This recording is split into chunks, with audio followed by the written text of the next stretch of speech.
constatar que o Evangelho já mudou.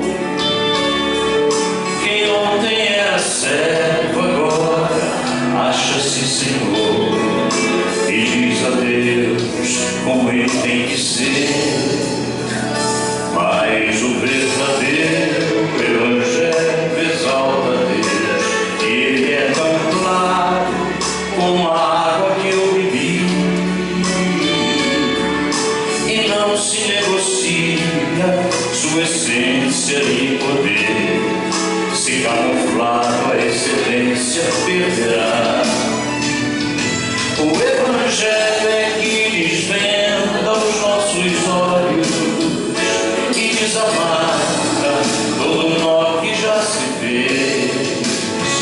Porém ninguém será liberto sem que clame arrependido aos pés de Cristo, o Rei dos Reis.